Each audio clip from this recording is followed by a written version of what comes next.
Hi families, இன்றைக்கி ஒரு குட்டி ஃபேஸ் ஸ்க்ரப்பரை பார்க்கலாமா என்னென்ட்டு. அதுக்கு ஃபஸ்ட்டு நான் வந்து உளுந்து பொடி தான் எடுத்திருக்கேன். நார்மலாக நம்ம வீட்டுக்கு யூஸ் பண்ணுற உளுந்தை வந்துட்டு மிக்சியில் நல்லா பொடி பண்ணி வச்சுக்கலாம். அது ரொம்பவே நைஸ் ஆகாது, கொஞ்சம் கொரகொரப்பாக தான் இருக்கும். அதில் ஒரு ஸ்பூன் எடுத்திருக்கேன் நான். அது கூடயே ரோஸ் வாட்டர், இது வந்து எல்லா கடையிலையுமே கிடைக்கும். ரோஸ் வாட்டர் வந்து நான் 2.5 மூடி இதில் ஆட் பண்ணியிருக்கேன். ஆட் பண்ணிவிட்டு நல்லா பேஸ்ட் மாதிரி கலக்கி எடுத்துகிட்டு இதை ஃபேஸுக்கு வந்துட்டு ஒரு ஸ்க்ரப்பு மாதிரி போட்டு ஒரு நல்ல மசாஜ் மாதிரி கொடுத்துக்கிட்டே இருக்கணும்.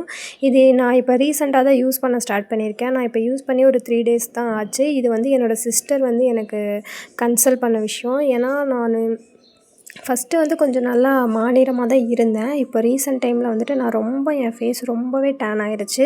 உங்களுக்கே தெரியும், திருப்பூர் அங்கே இங்கேன்ட்டு நான் போயிட்டு வெயிலில் ரொம்ப அலைஞ்சதில் என்னோடய ஃபேஸ் வந்து ரொம்பவே டேன் ஆகிடுச்சு. ஃபஸ்ட்டு இருந்ததுக்கு டோட்டலாகவே நான் இதாகிட்டேன். அதனால் என் சிஸ்டர் பார்த்துட்டு, ஃபஸ்ட்டு இருந்ததுக்கு ரொம்ப இதாகிட்டிங்களே அப்படின்னு சொல்லிட்டு அவங்க சஜெஷன் பண்ணது தான் இந்த விஷயம் எனக்கு. சரி ட்ரை பண்ணி பார்க்கலாமே அப்படின்னு சொல்லிட்டு தான் நான் ஒரு 3 டேஸாக தான் ட்ரை பண்ணிகிட்ருக்கேன். உண்மையாலுமே எனக்கு ஃபேஸ் வந்து நல்லா ரிசல்ட்டு கொடுக்குது. இது போட்டதுக்கப்புறம் ஸ்டார்டிங் நான் போடும்போது பிம்பிள்லாம் இருந்துச்சு. அது அப்படியே கொஞ்சம் கொஞ்சம் காய எனக்கு அப்படியே அது சரியாயிட்டே வருது.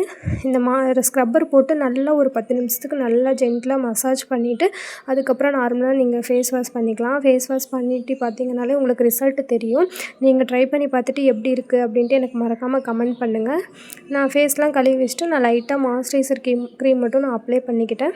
உங்கள்கிட்ட இருந்தால் நீங்கள் போடுங்க, இல்லாட்டி நீங்கள் விட்டுருங்க. மறக்காமல் ட்ரை பண்ணி பார்த்துட்டு எப்படி இருக்குன்ட்டு கமெண்ட் பண்ணுங்கள். ஓகே, பாய்.